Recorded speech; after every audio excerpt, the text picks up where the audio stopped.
Hey everyone, welcome to the LJEffect podcast, affecting your mind and body to become your most authentic self. Today, my guest, Luis Garcia, CEO and founder of Nebula Oil, YouTube creator, social media fanatic, and Somewhat. currently self-employed with his new business, and entrepreneur for real. What's going on, my man? Well, that's my goal right now. Yeah. What's up? Uh, Glad to be here. Yeah, dude, again, thank you for doing this. This is great. I'm glad that we're able to Yeah, connect and I'm glad because to we get on here. we were messing around for like 6 weeks on this. I want to say, so. Yeah, we Yeah. had to get all the notes and Yeah. everything.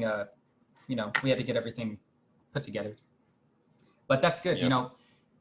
I believe in planning ahead. Otherwise, if you don't plan, you're planning to fail. So it's always good to have that kind Mhm. of vision, that kind of planning. And I'm just one of those people. Mhm. So, um, so as for my intro, Lewis is a current content creator on YouTube, uh, and he owns his own business currently right now. Just started it up, labeled Nebula Oil. You can find him on IG Instagram, Snapchat, the works. And yeah, so Lewis, how about we dive into these notes? We'll get started. You got started with YouTube, experimenting with the platform, and just tell me about like how you got into YouTube, how you got into content creating. Uh, it started off with like random uploads of like my rabbits. I used to have rabbits. You used to have Um, rabbits. Okay.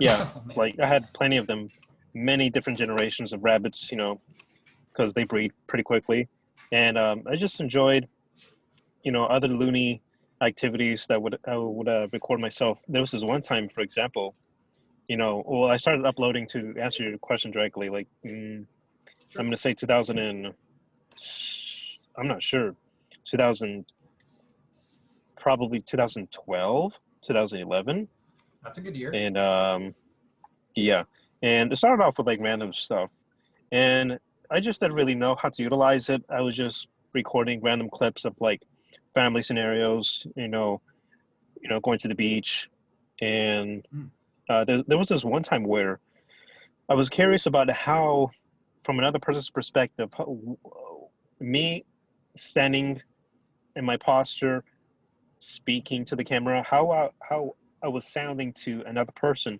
if I was from their viewpoint. So I recorded and uploaded myself of just standing around literally in the backyard. I was walking around and I rewatched the footage, I re-listened to what I was saying, and I'm like, dude, I gotta do a better job at this. Mm. I was talking awkwardly, too quiet. I had a little slouch to my stride. A lot of things were wrong, and so that kind of gave me introspection to my to like modify my confidence and self-esteem. And first impressions are a lot, if not everything, Mm. whether just about any stranger you approach.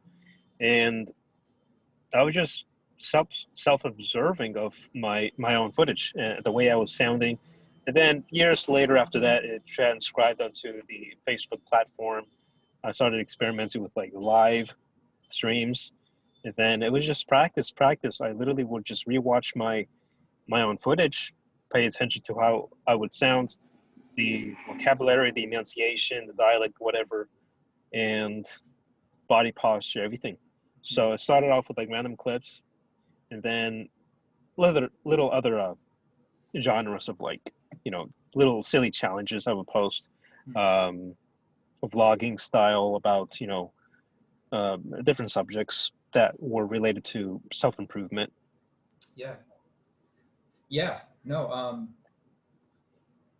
Yeah. Like I mean, how you looked on camera used to be like be used to be introverted too. Correct? No. Severely, severely, it was embarrassing. Like it was. I'll make it short. Way back in high school or elementary, even when the teacher would call upon me, Mm-hmm. I would sweat bullets in like 5 seconds or less. I kid you not. I used to It be the was same way, man. horrible. I would turn red, and just my voice would not crack, but it would like tremble. It will constrict a lot. And I had really good verbal skills in terms of reading. I knew um, how to pronounce complex words, but I just didn't have the self-esteem, the confidence behind it. And it was just the result of I don't know, maybe because of just not being socially exposing myself to little get-togethers, little cliques that you form in school.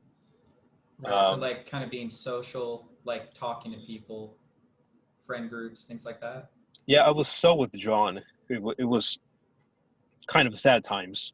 Um, I would never wish that on any kid when growing up. Yeah. Dude, I mean, I can relate. I used to be the exact same way. Not exactly, but like very introverted. I used to just always make small talk.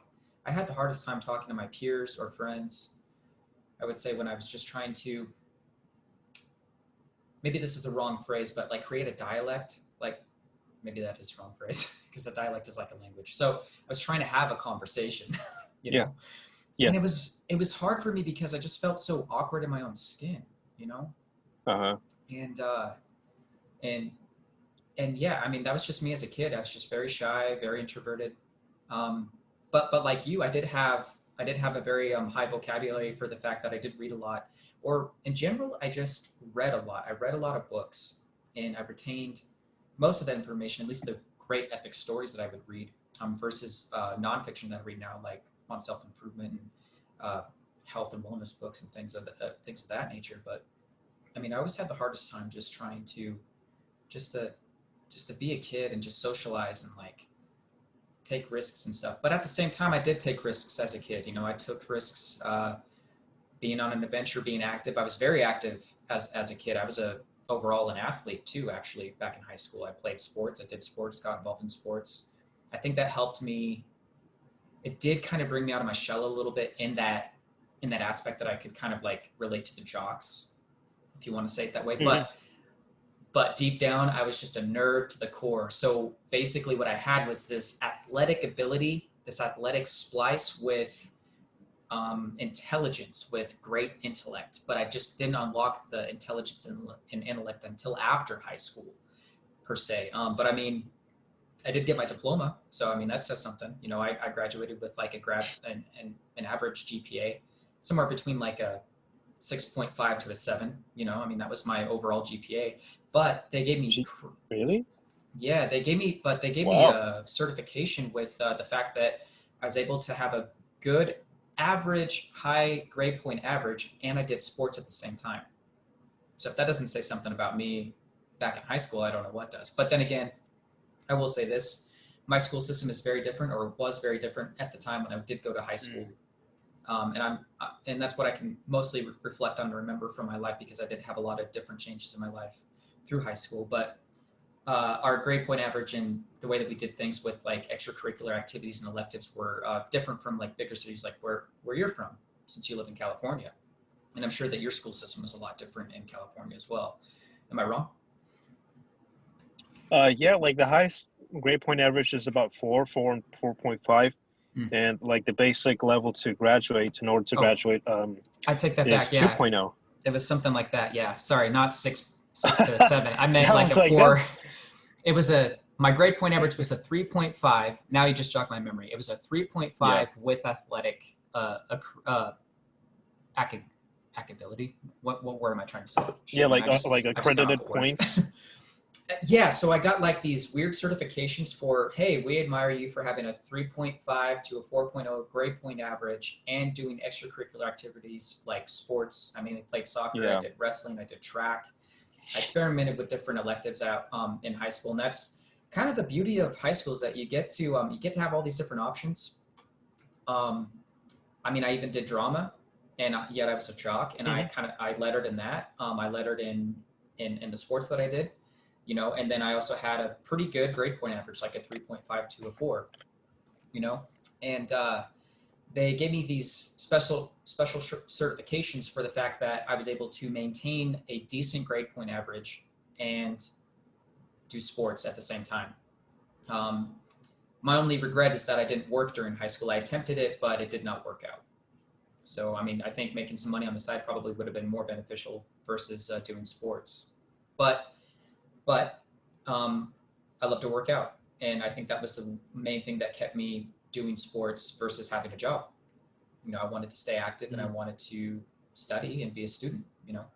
So, and in a way, I still am in life. You know, I have a workout program that I do, and yet I still self-educate myself to the best of my ability, and I make my own content and I produce it on my channel. So I would still say that no matter what in life, guys, like, and this is just me speaking to anybody that's watching this right now, like, you'll always be a student of life to a degree. You can never stop learning. It doesn't matter if you do go to college or not. You're always learning something new every day, depending on what you do, depending on your lifestyle. So, but yeah. And speaking of college, did you go to college? It was ITT Tech. They Okay. closed down all the other locations, and I didn't enjoy it. I wish I would have never gone because it put our family in debt. And then, well, for me as well, Oh. my father paid half for it, and then the rest was on me, which was about like 45,000. And then I think around there, 35 or 40, ballpark. And I wish I would have never gone just straight after high school. If I was not, and I recommend this, you know, don't take my word, but I would say theoretically, if you're not academically disciplined or skilled in terms of like being committed into a program where you have to get 3.0, 3.5 to get into a different university or be applicable for a medical field to be a professional at that, go straight to work. Get into sales. It doesn't have to be that, but just go to work in general. Money will solve a lot of problems. And then another benefit to going straight to work is that, you know, if you decide to not go to the school, you won't be there. And 4 years of studying and getting a part-time job and kind of struggling with like retaining an A plus, whatever, in just about every class, or at least people try in general, I assume. Just if you don't trust yourself, if you don't have the commitments, go straight to work and don't be ashamed to start off, you know, working at a Wendy's drive-through or, you know, selling roofs. You will learn so much more about society, about yourself, work ethic, a lot of things from just clocking in,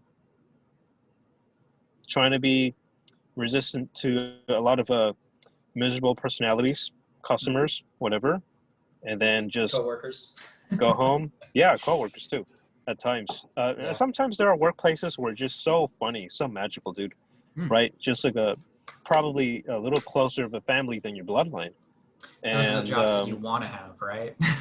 oh yeah, and I certainly miss that about my past transportation job. It was such a blast, such a blast. And so yeah, so I wish I would have never gone to college. Just go straight to work. Yeah. Well, and what were the degrees that you got when you went to college? Associates in computer drafting and design, and then bachelor's in project management. Yeah. So graphic design and project management, right?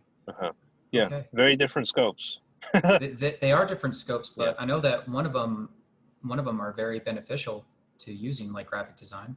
I mean, if you can use it, right? So does it depend on the job that you find with graphic design, or would you say that you could use graphic design regardless of a job that you could find?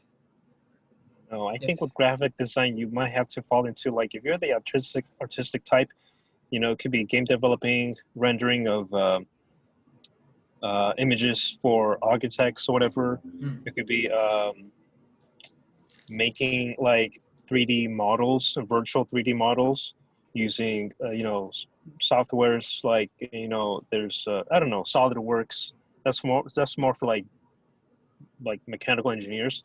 Then and you can touch onto the non-artistic side, which is more technical: SolidWorks, AutoCAD, architecture-based softwares, and then automotive, aerodynamics softwares, to redesign a piece of the bumper to make it more fluid, to cut through air easier.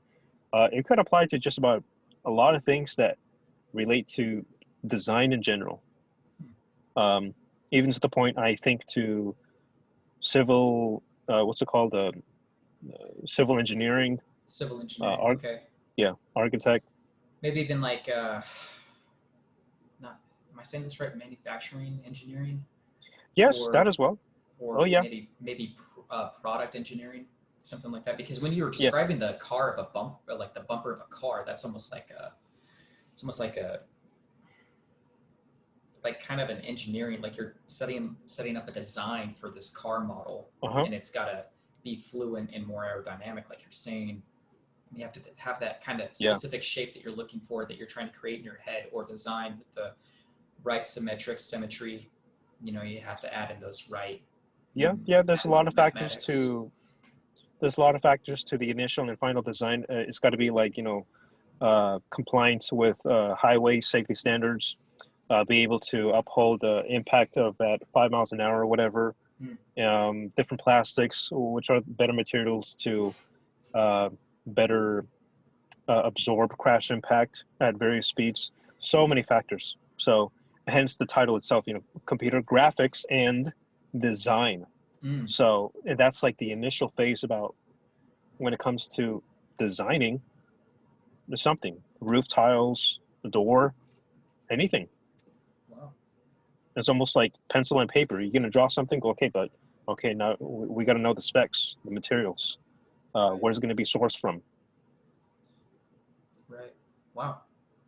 That's so interesting. I didn't think that graphic design could be taken that far, but because I had one other friend that did a graphic design, or got a graphic design degree, actually at this town that I'm living in now, it's a university town that I live in, at U of I, and she went to school for that, and she ended up getting a job, a local job, back from my hometown, being a graphic designer for Inland Cell. It's a cell phone company. It's only a local rural company, very small. If you're out of the area or in a different state, it doesn't really work unless there's another local like branch of Inland Cellular. So it's very, very, very minuscule, very, very small. It's nothing like Verizon or Sprint or what's the other one? Verizon, Sprint, Cricket. I don't know. Is it kind of like Cricket? Yeah. TrueCell. TrueCell, something like that. Is that a name? It's very small. I don't know either. We're just throwing names at you people. TrueCell. Yeah. There's different. We're just throwing names at you guys. I've never even heard of TrueCell. Maybe that's a California deal. And maybe you completed all these in. Let's see. So you got these degrees in Anahiem, California. Orange, just a few miles away from the Disney area. Orange County. And transferred over and then with the project management, that's applicable for that's kind of a MBA, but much more like on the spot construction, handling it's basically literally what's in the title, project management, the managing of resources, the staff, what you command, what goes where, what time frame, deadlines, budgets. Are you going to mess with Gantt charts, Excel sheets, everything? So it could be projects from as little as 8 weeks to 8 months to 4 years. Wow. None of that. And the reason why I kind of dropped out, why I did drop out in terms of that, pursuing a lifestyle. Right. That you dropped out. I forgot about that. Okay. I actually thought... no, I finished. I have obtained the papers, the diploma for both of those subjects. Okay. And then I was so lost, insecure, sad, timid back then, where I'm like, okay, I'm gonna have to go to a big corporate, that was my vision. That was kind of an anxiety induced visuals that I gave myself, and that just completely halted me from joining any business to start off with something. My writing was horrible. I wasn't good with numbers. I was an introvert. So it's I did all these classes, whatever, and then I'm the opposite of all of this stuff. I like to be alone. and this and that. So it was like, it was such a late wake up call for me. And that's why I say I wish I had never started to school at the beginning back then. Gotcha. Because you And had this, so, plan. Sorry to interject here, but you had a plan to like work for a big yeah, corporation. Like you wanted to try and get like absolutely. into some sort of a corporate branch or a corporate job with these Yep, degrees, right? And isn't that yep, funny? Just like how we strive to do these great things and work for these big companies or these big corporations when really it's not even like it's not in the cards for us. It's not in our hand that we dealt for life. Like we want a different hand to work with. You know what I'm saying? Like to do our own thing and make that our main job. Make that our big job. Make it our own yeah, corporation, right? I mean, I'm just kind of summarizing or generalizing, but you know what I mean? Like it can just be yeah, kind of that scenario, right? yeah. And it's and I was also attacking a couple of other like personal health issues. I had like a kind of a major situation with like depression, anxiety back then, Mm, uh, family matters, and all that stuff. So it was all very overwhelming. mm, And then there was like this kind of a quiet statement that I always carried with me. My health is first, mm, 100%. My health is first. And I think you cannot change the world. You cannot change your environment unless you change and fix yourself first, mentally and spiritually, physically. And I think a lot of people miss out on that mm. opportunity. Um, some can tolerate it, some can push it to being overweight for so many chronic years and being on Yeah. prescriptions. And then, they're staying as a bus driver for like 25 years and they're still having complications. It's like, dude, come on, wake up. Um, people complain about lack of energy, about certain situations, not keeping up with the kids, not being able to walk up a flight of stairs. So for my case, um, sorry for the tangent. So for my case, it was just mental and emotional issues, Mm, and I had to fix those first, and I had to put myself into a healthy enough of a basic environment of a workplace where it was good enough pay, where it felt like family, and coincidentally, I fell into a local place over at the hotels by Disney, and I was a supervisor for. I was a driver first for 17 months, and then transitioned to supervisor for exactly 1 year after that, mm. and then just call it quits. Gotcha. And then after that was a little venture, a little personal venture into just discovering who I was. I had no idea what I wanted to do, what I was, and maybe I missed opportunity back then completely. For sure, I Mm, should have just jumped the gun into just joining a firm, try it out. If it wasn't for me, back out. mm, Okay, but I was just so I would have such a high friction small world of mine in my head or whatever, and maybe I wasn't given enough like instructions. I wasn't handed like I didn't ask for help. It mm. was all just up to myself.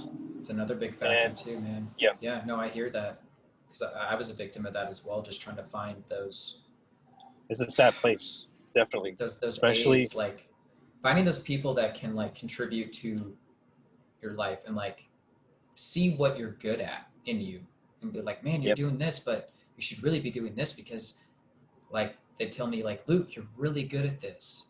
Like, is there any way that you could get into a job format of doing this? Is what people would tell me yeah, too, man. And it sucks when you don't have that kind of help, that kind of aid. What am I trying to yeah, say? Like your allies, you know, to help you kind of plan out your career, you know, yeah. I or mean, some to that. it can be kind of sketchy emotionally too. Like people will notice, oh, you're kind of good at this. Why don't you master it? I'm like, oh, that's not really where I see myself doing for the next 25 years. And that's what I mean with like, if you don't know what to study, okay, doesn't matter. Get any job, dude. Go to the temp agency and then Right. work somewhere at a warehouse for like 3 months. Get a back brace, compression socks, whatever, good gloves, a utility knife. Make yourself really efficient. Mm. Kick ass. Wrap the stuff on the pallets, and just do your best. Do um, just do your best to do whatever you can. Yeah. Get the paycheck, and then don't douse yourself in toxic substances. Mm. And keep your sleep in check. And then the money's first. Everybody needs money. Mm. stay out of debt, make good friends, build a business, lily pad your way from fast food joint, from warehouse to much more high-paying jobs. Yeah. No, I hear you. Quick question. Temp agency, is that what they provide as an option for you down in the state of California? There's plenty of locations. Yeah, there's Or like it's some sort of a workforce corporation, right? Like where they help you find a job. Is it similar yeah, to that? it's not within an existing, like, it's not like a department in every business. It's an isolated, independent store. Let's say you know like those military recruit centers. Yes. Yeah. It's just like that. You go in Oh, okay. and like they'll find you something locally.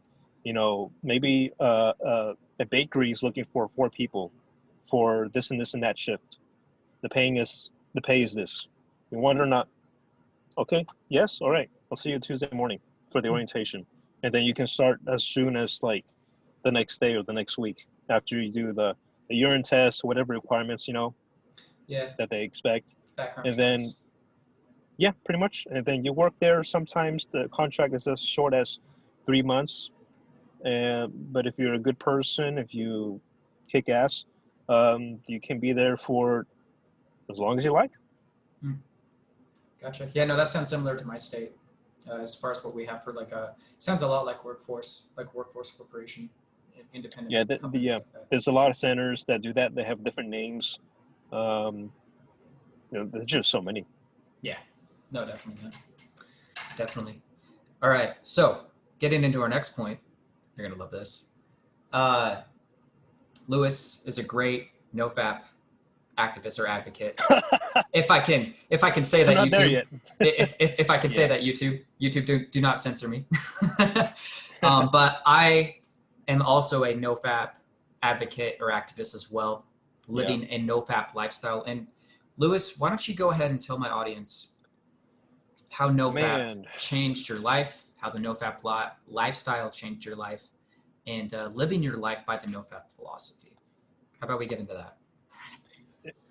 to this day, it has been the biggest, like, under construction subject of my life.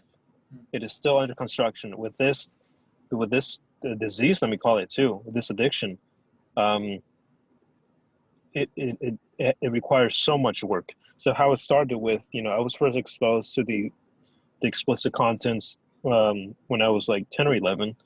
Um, slow speed dial up, magazines, CDs, movies, whatever, and as the internet speed got more bandwidth, whatever, and the graphics got better and better, it was just so induced into it Yeah. through cell phones, simple images, 10-second videos. I would download it somehow or record them.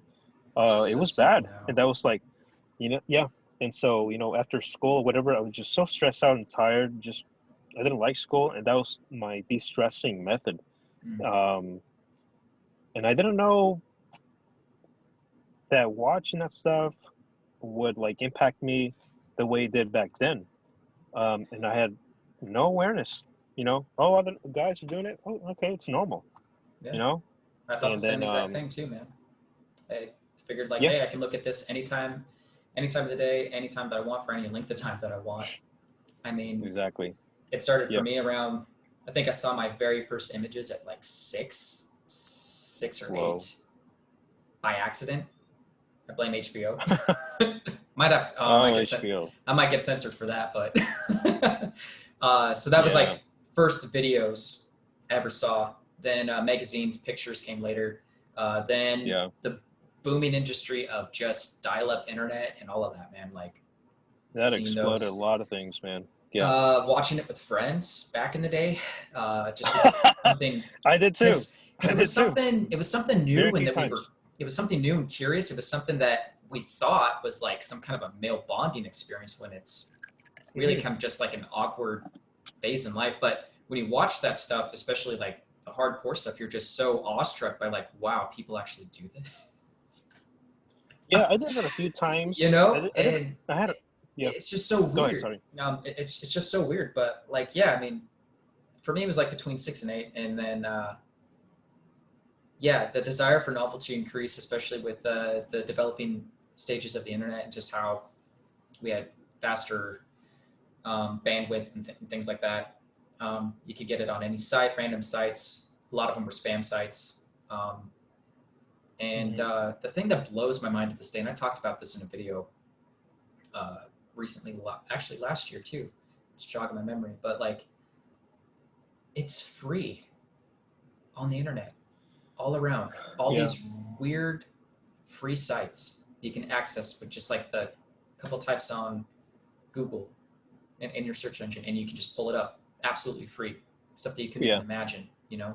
Doesn't matter the length or anything like that. Like, it's just crazy how available it is nowadays on the internet. And I mean, because of the internet, the world has become such a smaller place now because of that. I mean, you can interact with anybody across the world. Like, I'm having a conversation with you in California right now versus like the other people I've talked to in Croatia, New Zealand, Australia, you know, and it just blows my mind that you could also access this, which is the click of a mouse or the typing on your keyboard, and just that quick of a search engine.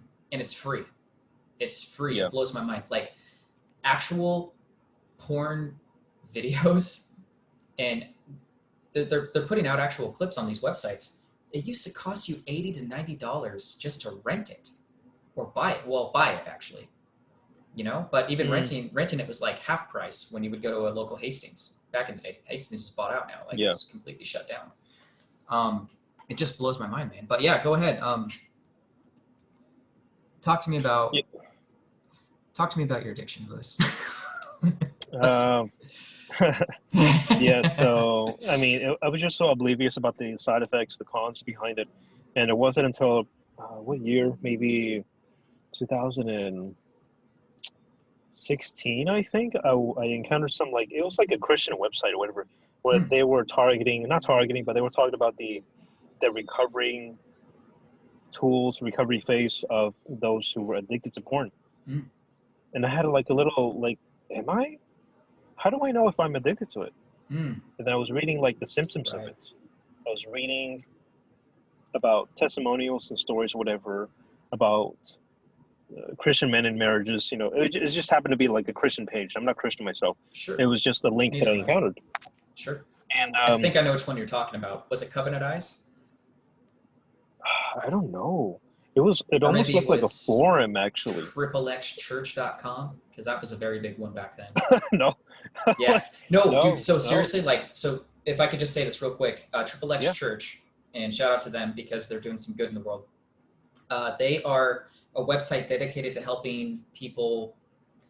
How do I summarize this? Fight against the porn industry to a degree. Like, there's this one guy that's the creator and founder of the website. I forgot his name, but he would have full-on debates and talks with Ron Jeremy.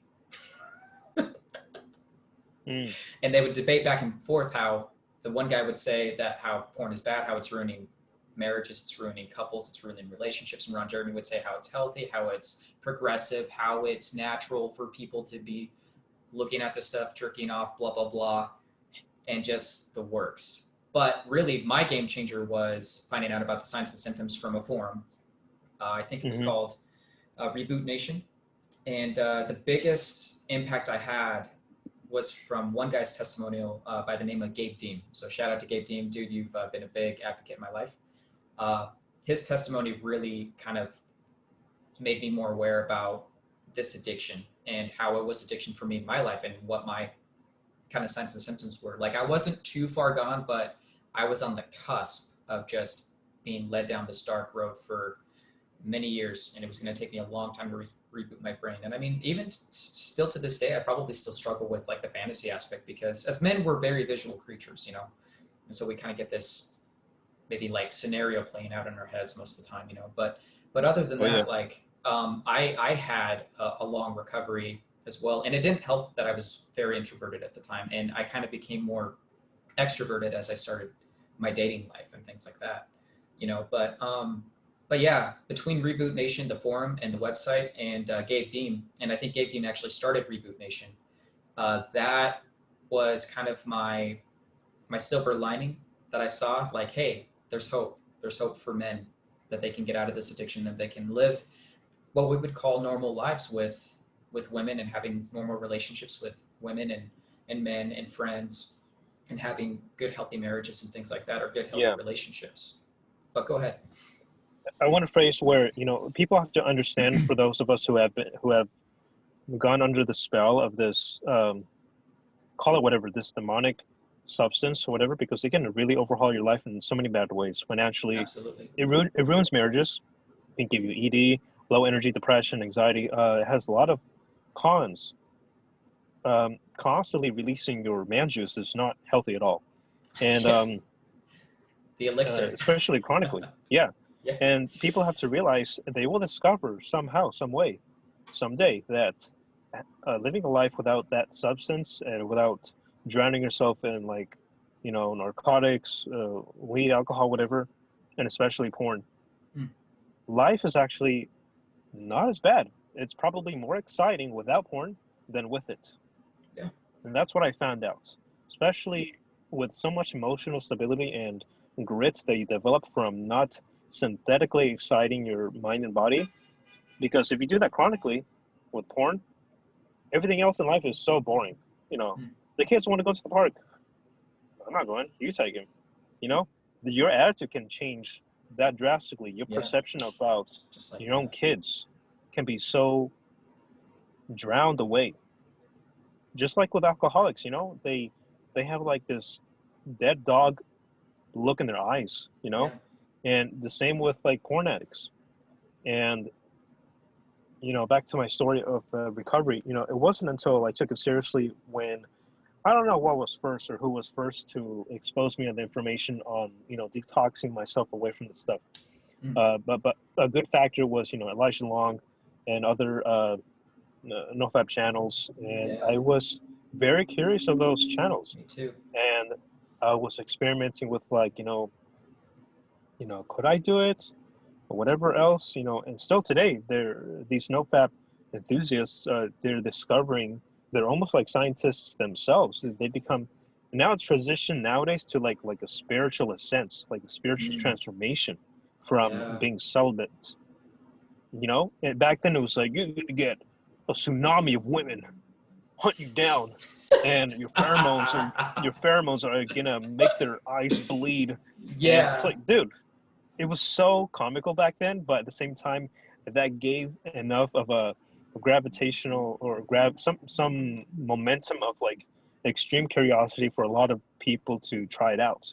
And then, of course, for those that have this just barely discovered it, oh, I can't go 2 days without releasing, man. And it's like, do it for the girls. All right, bro. Yeah. And it's like, it was just so weird back then in Those no fat 2020. benefits. Day 14. You got all these women talking to you. Oh, Yeah. I my can no bend a fat spoon. superpower. That was Yeah. something they talked about, is that Gabe Dean talked about, like, how you could have a no fat superpower, and it was like attracting women, better confidence after 3 days. You don't have this Yeah. chronic fatigue.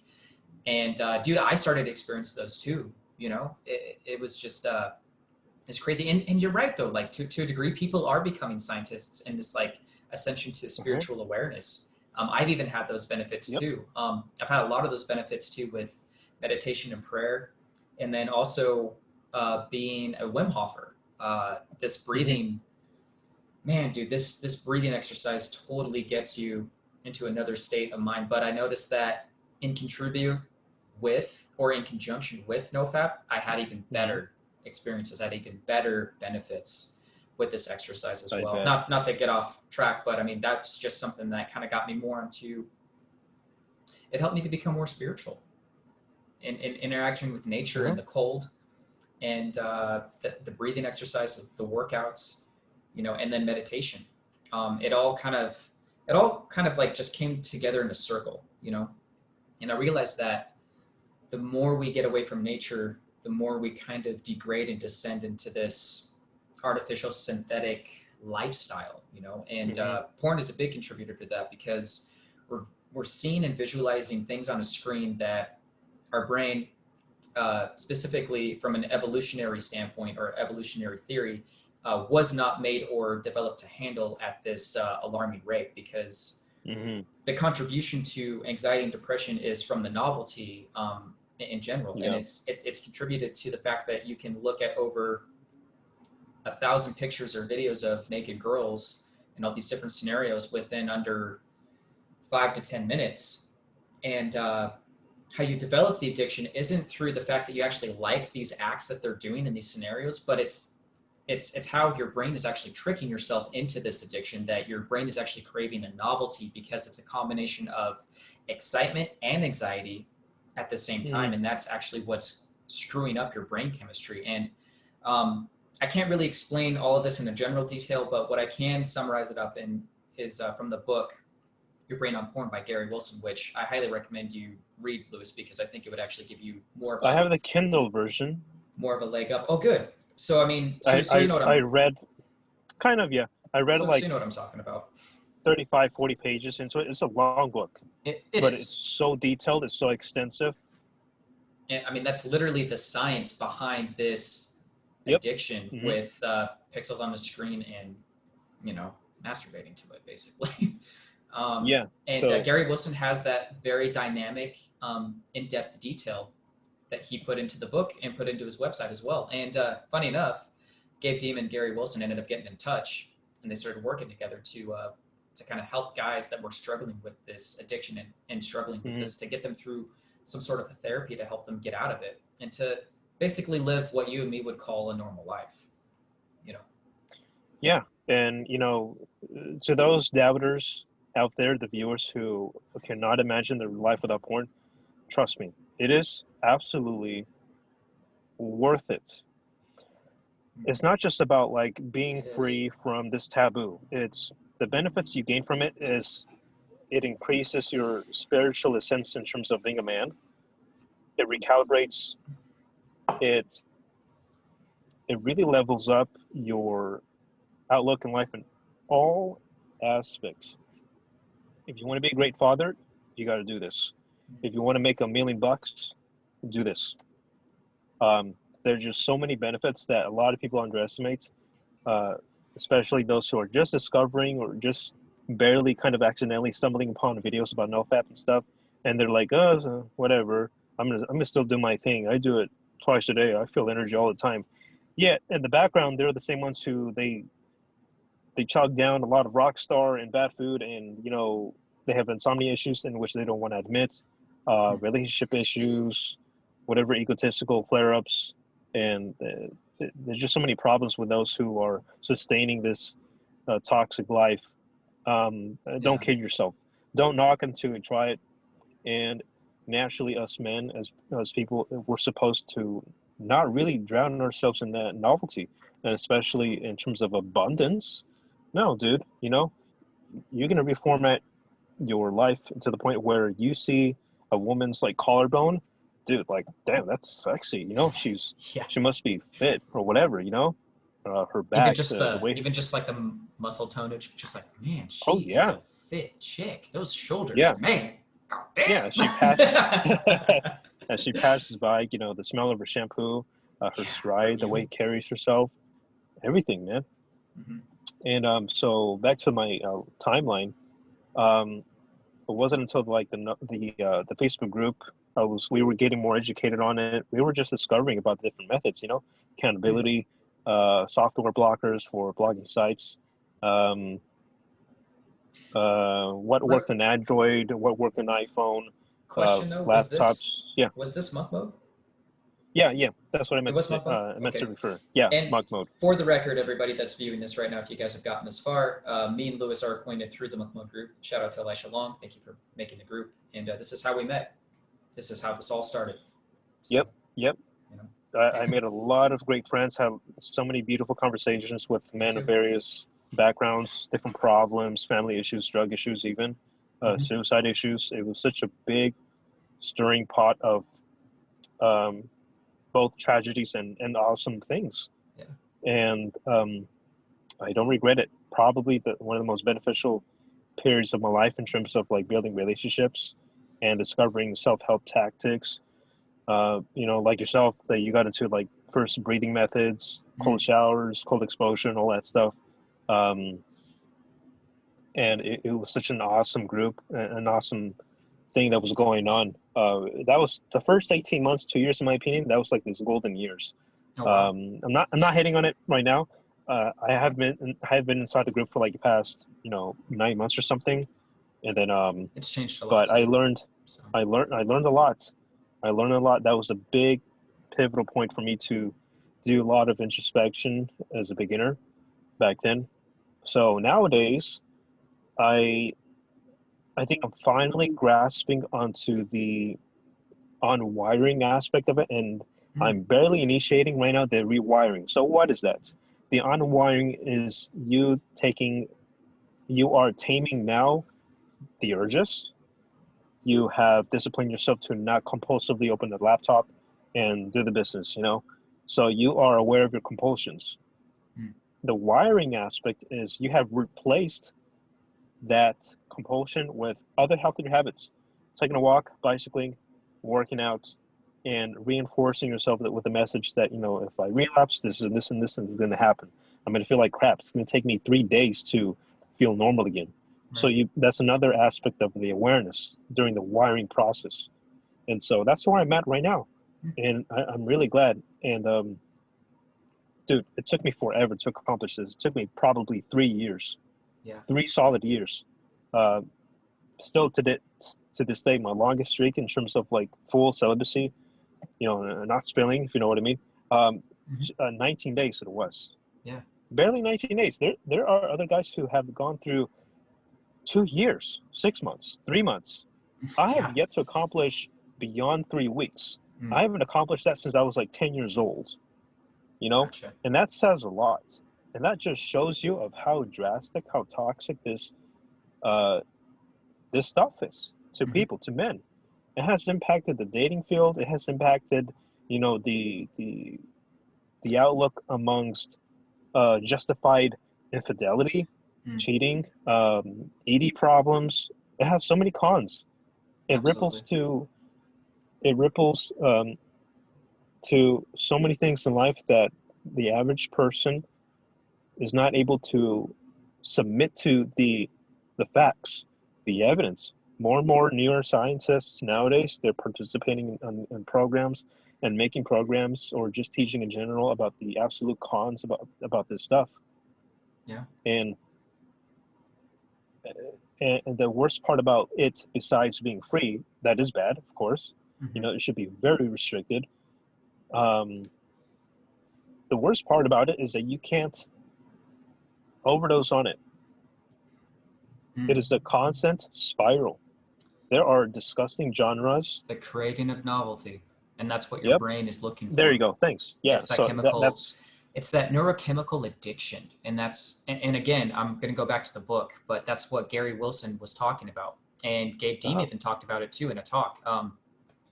I think it's the video that he talked about this in specifically, and I liked it so much that I downloaded an audio file of it, so I keep it on my phone. And if I have it on random, it'll come back round every once in a while. And it talks about how porn is turning into a public health issue, or how porn is a public health issue. And he talks about basically what these guys are struggling with and why they feel so shitty all the time is mhm. not the fact that, oh man, this is who and what I am because I look at this stuff. Yeah. No, it's the neurochemical addiction that you have towards the different kinds of Yep. novelty you have exposed your mind and body to. And that's really Yep. what it To the is. to the point where the prolonged, extensive, chronic usage of this stuff, it will make you think like something's wrong with me. I Hmm. need Xanax. I need this and this and that. I need to get Getting screened. medicated. And Yeah. they don't pay attention. They don't get educated on the impact of porn addiction. Hmm. And there's unfortunately some men who will undergo this dilemma for the rest of their lives until they die. That's the saddest part. They will never discover the utmost, most awesome version of themselves, their body, their mind, their emotions, the capacity of what they can accomplish, um, to the point where it could be some. It is so promising, this lifestyle, to be absent from that stuff. Where if you're not good at numbers right now, if you only reached like algebra in high school, go celibate, practice nofap, and you never know. You don't know if you can master calculus a Hmm. year from now, 2 years from now. That is Yeah. how powerful this stuff is. Yeah. And being absent from this stuff, that's the feeling you get from when you master this stuff, from detaching this substance from your life. It is going to give you a like almost interdimensional feeling and grasp on reality. Yeah. It's going to level up your energy. The spirituality side is no joke. Your intuition is going to go 20x stronger. You're going to stand your ground in terms of like disagreements. You're not going to put up with crap. Your energy is going to go abundance, clear skin, better posture, involuntarily better posture, zero anxiety towards around women. There's just so many benefits that please just try it out. Yeah, no, absolutely. So that's And where I'm at. I'm that's good, barely, finally like mastering it. That's great, man. One point I'll say as far as my mastery goes with it, the longest I've probably ever gone is about almost 3 months. And this was when I was finally getting out into the dating world. And I just made it a point in my life, like, okay, I'm not going to look at this stuff. I'm not going to touch myself even. I'm not even going to just, masturbate just to masturbate. I'm going to approach and talk to women, not for even to try and get a number or anything, even if it did come up later in conversation, but I'm just going to have conversations with women. And dude, it worked. Like, the benefits to this stuff, guys. Luis Garcia's words, my friends, men that are tuning in, please, it'll change your life. Because I went almost 3 months total of no release at all. My average, I can easily do 30 days. I can just get so focused in, and it's not, and I'm not saying that it's easy. What I'm saying is like, I can get so focused in the kind of work that I do. I got a list of books that I got to read. I keep myself occupied, and between my 9 to 5 and what I do outside of my 9 to 5, I'm either going to be talking with people, I'm going to be working, I'm going to be reading, I'm going to be creating content. I was able to probably have that one unwiring in my brain to where I can at least do 30 days solid and get by 30 days solid with being productive and having that creative spark in me again. And then typically, obviously when I go back down to zero, like I feel lethargic, things like that, about after a week, then I start feeling like, okay, I got my energy up again. I'm feeling better.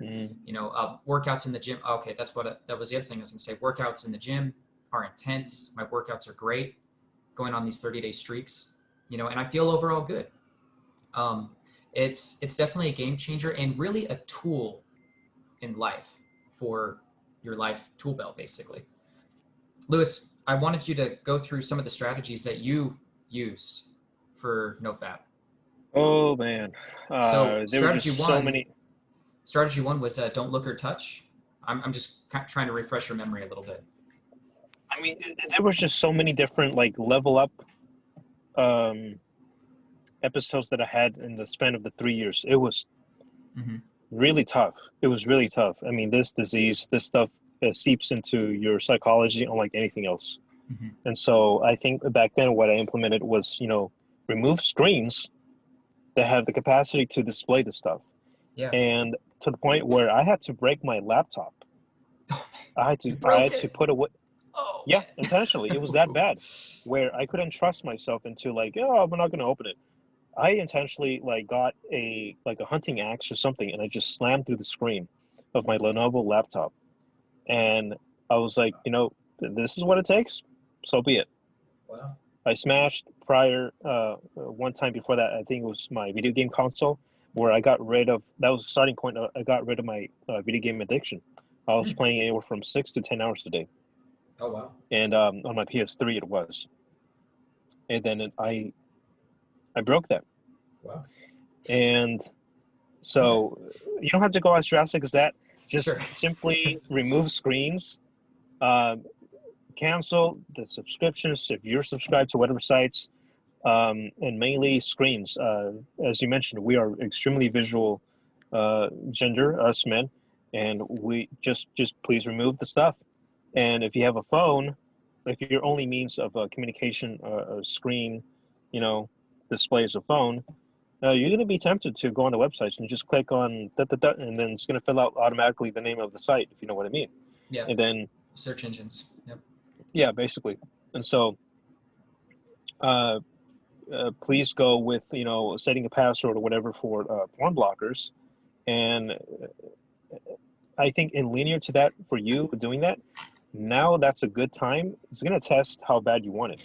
and it's going to increase accountability like 20x. Tell someone close. It could be mom. It could be an older brother. It's true. It could be dad. Yeah. Give them the password, and that's going to buy you a lot of time in terms of like developing an intense amount of discipline, and it's going to 20x your results with that method. So get rid of screens, get a porn blocker, give your password to a close one, have them make the password. So if you have to ask, this is going to make you feel kind of shitty asking for the password just so you can access whatever, Yeah. And then and really that really helps your mind to like go through that detox method or that detox period that you have to go through. it's going to be terrible. It's Mhm. going to be heavy, man. And the point is, okay, get away from the screens and then just use your imagination. So be it. Mm. So be it. Do it bedroom, restroom, whatever the hell. So Gotcha. be it. If you have to release with that method, okay, you're leveling down your needs of a certain tool, because with visuals is extremely hijacking stimuli. Mm-hmm. But if you revert back to memories, uh, times when you were dating a certain person and that you really loved this scenario, whatever this and that, and you recall that through imagination, so be it, dude.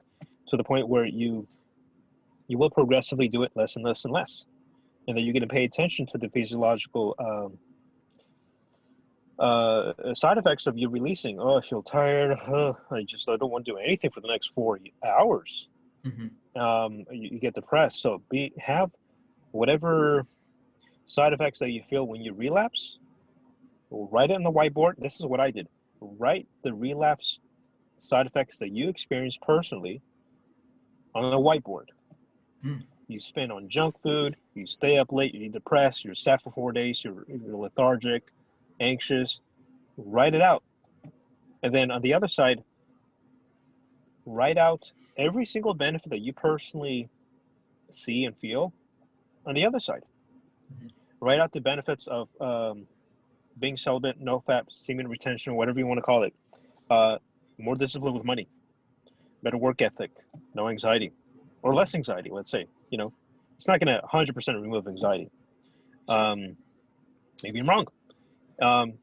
Don't knock until I try it. Better concentration. You're able to read a book, a chapter in a book without getting bored of it, without drifting off attention-wise. Yeah. You take notes. And so write out every single benefit that you undergo in terms of experiencing on that whiteboard. So all the cons, all the pros. That's what I did. That actually helped me a lot. And you reading that over and over and over again until you burn that stuff into your mind, you memorize it, you carry that like little like a imagery pamphlet with you. And every time you think about that, doing that stuff, just, dude, remember, is it worth it? These are the cons. If you keep it up, here are the pros. If you're just burning, simmering with sexual urge and just rage, go sprint for 10 minutes straight. If that's what it takes to, go huff and puff your way for half hour, 10 minutes, whatever, until you're just like dead tired. And sometimes it could be. That's really a good way to burn off that excess testosterone as well as build it. So it's kind of a catch-22. It's like you're always going to have that kind of horniness, but it's a good feeling at the same time. But you can burn it off with some kind of activity, some kind of a workout. After burn that octane that you build up. We just have that natural testosterone though, because we're men. We're always going to have that natural drive, But if we can focus that drive into those specific workouts, I feel like that's a very big beneficial, or I feel like that's a big benefactor, Absolutely. So I mean, would you say that like that third and fourth strategy would be like consistent practice, even from release, but also you're occupying yourself with things that you love to do, goals, beliefs, like the whiteboard you were mentioning. Yeah. So like beliefs kind of and things. Yeah. Right. Things that you even used to like as a kid, they're going to resurface. Yeah. You're going to probably find a way to reformat that into a much more adult version of doing that activity. Drawing, painting,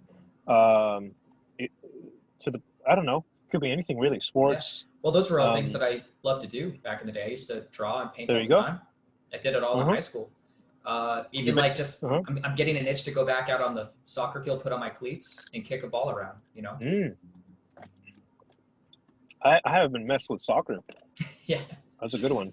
Yeah, man. No, And so, it's all a good thing. And so this could also be summed up into this definition, and we talked about this, but it could be summed up into this sexual transmutation, where we're taking this yeah. energy from our, we could just call it our elixir, and we're putting it into the work, the productivity, the creativity, to our workouts, to reading our books, to focusing on our Mm-hmm. goals, maybe focus, and it could even be focused on at work, focusing on our careers, working for Mm-hmm. the corporation, things like that, right? Basically.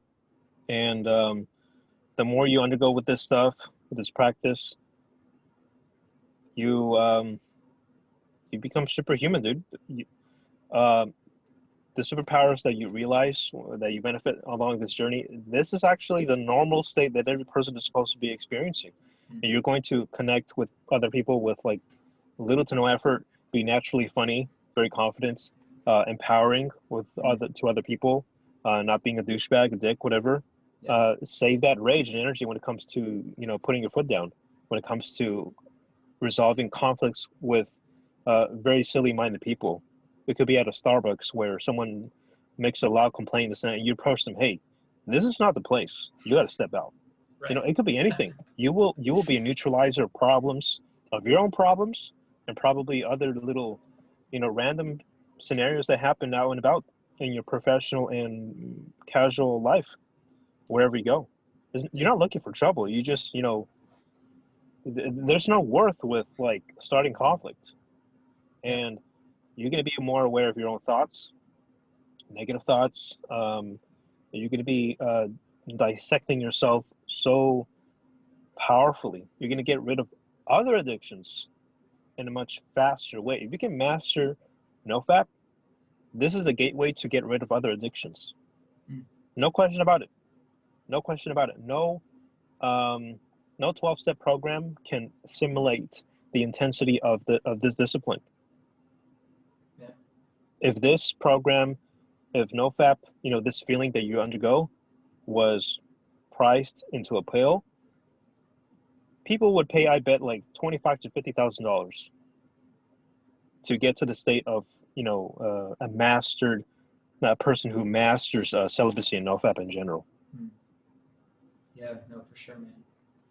And I'll probably end it on this note for the subject, but going back to Gabe Deem, the kicker for me, and this may be the kicker for you too, he realized that he had to come to a point in his life, and he was saying this in his video as well, that you have to come to a point in your life where porn is no longer an option, that you're willing to go through hell to have an experience basically what this beautiful life can offer you, because life can truly be beautiful versus just suffering, and that was one of the things that he said, and that very phrase stuck with me, and it made me realize, like, wow, I have to go through hell to not make this, and like, I have to put my foot down and say, like, I can no longer make this an option in my life, and I want to get well, I want to have beautiful relationships, I want to experience life in a beautiful way, and to experience the beauty in life. But the only way I'm going to do that is if I give up this addiction, if I can get out of this addiction, if I'm willing to go through hell to experience and to become a better person, to basically be the best version of myself, and that's what it really came down to after he said that. And then that very phrase was a game changer for me, man. And that really was what solidified in my mind, like, okay, NoFap is an answer. And the reason why I say it's an answer is because I'm not saying that like it's the only answer, but it is an answer to it is. It is not the answer. It is a answer. Yeah. It's a gateway. Yeah, absolutely, man. So speaking of contributing, sticking up, so not only solving problems, but solving other people's problems, or solving problems in your own community. How about we talk about the lecture that you went to in Long Beach, California with Jordan B. Peterson? That was cool. You got some great clips on your channel and what he talked about. So I think like one or two clips. I can't recall. And Okay. I almost skipped out on it because of the price point. Mm. With the Ticketmaster fees collectively, it totaled me about $250, about 270.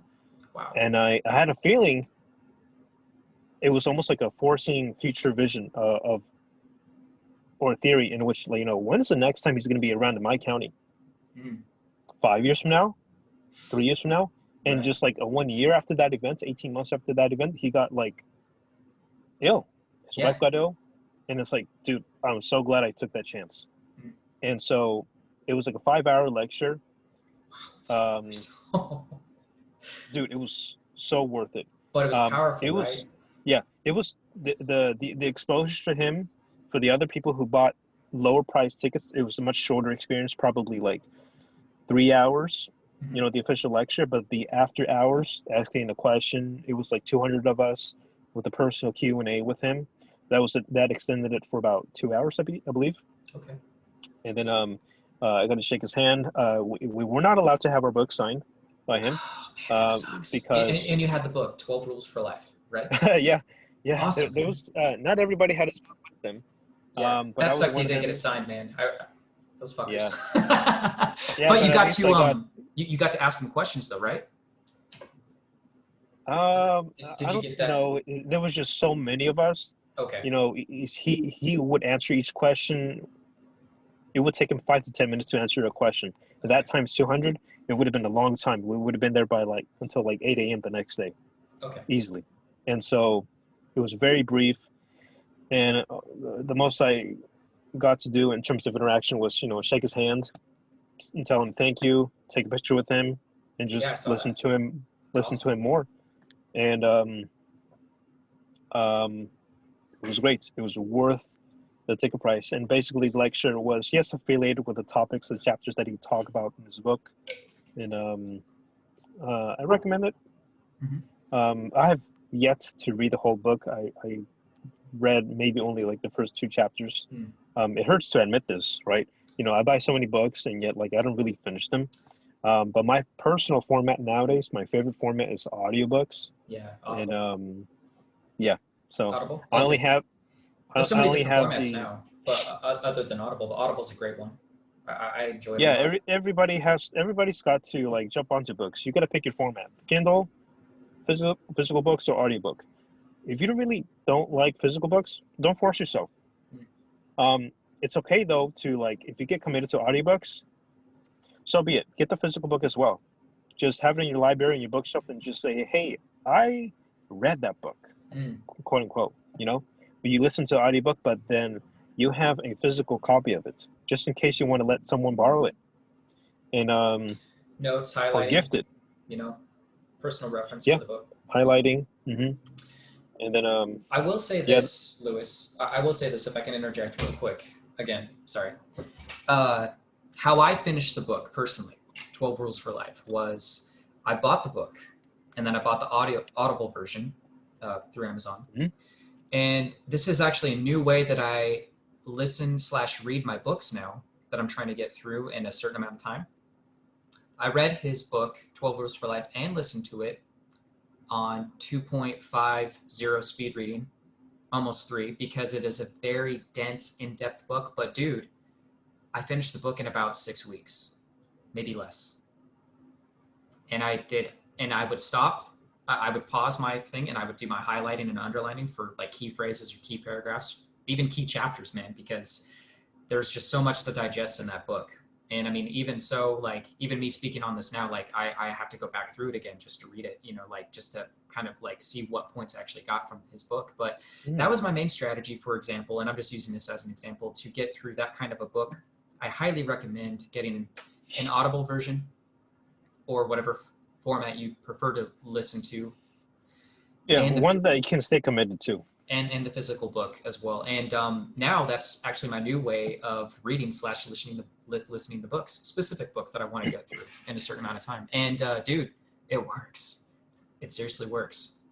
The only thing that's going to be time consuming is when you pause the audio so that way you can highlight or underline whatever key phrases or paragraphs or chapters, because sometimes I get that in depth with my books to uh, Mm. just keep that as a reference because it's something that stuck out to you in that chapter or in that paragraph or in that sentence. So other than that, you can finish a book within weeks, days, a month, depending on how long it is. So it's been my new strategy. Yeah.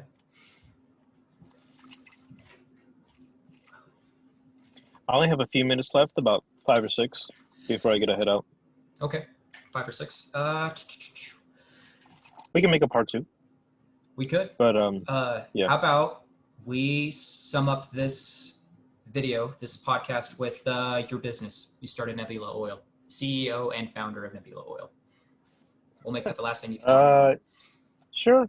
So what the reasoning behind it was, I was exposed to it through a friend. He shipped me out a bottle. Never tried CBD in the past, and it was I was experimenting with the dosage, or I was ignorant about the dosage or when to take it, how to take it, whatever. Yikes. And then just paid attention to how it affected me. And then, with the financial troubling times from the period that my mother got diagnosed, she wasn't able to work. She was getting a good sum a month for only a year, it was.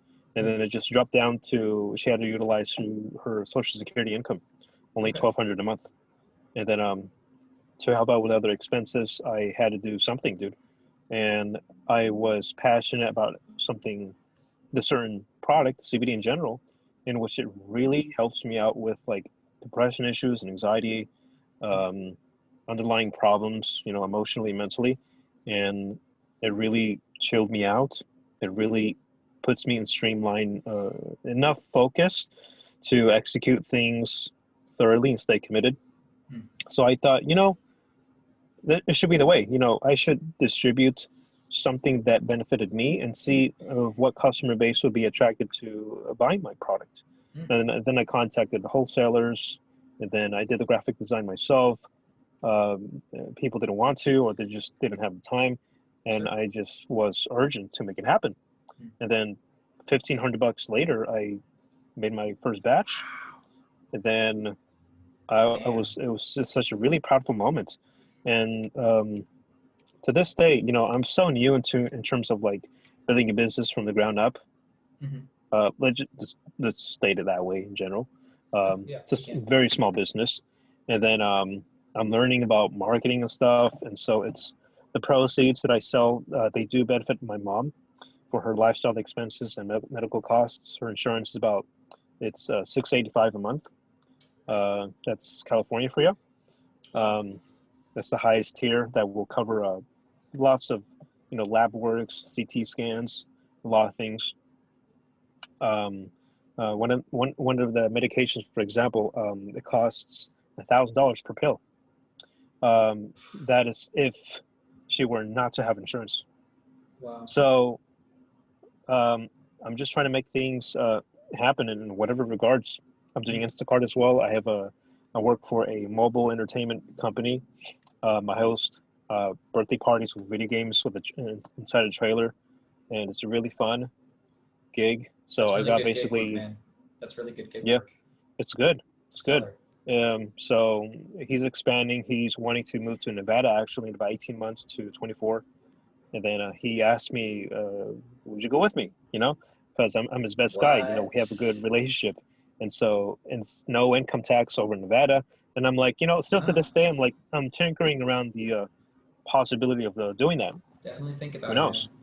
Definitely think about it. And so I like sunny environments, so I wouldn't doubt it doing that. So for sure. So that's how it started. And just trying to get like sales, sell or die. That's my motto that I kind of attached to: sell or die. Sell whatever. If you don't sell, you're not going to make money. No money, lots of problems. Your problems are going to get delayed severely. No, for sure. Is there any? Do you have a website that people can find your product at? No official website yet. It's just the IG page. It's at Nebula_Oil. Oil. Okay. Got it, man. Ladies and gentlemen, I will link those platforms down below in the description. And guys, check out his product. Give it a try. Money back guarantee, right? there is. I haven't claimed onto those specs of terms. Okay, So my bad. I have Sorry a about lot. that. I have a lot. I have so much.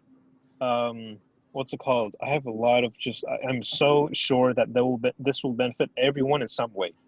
For me, it certainly does, and I have been supplementing with it daily.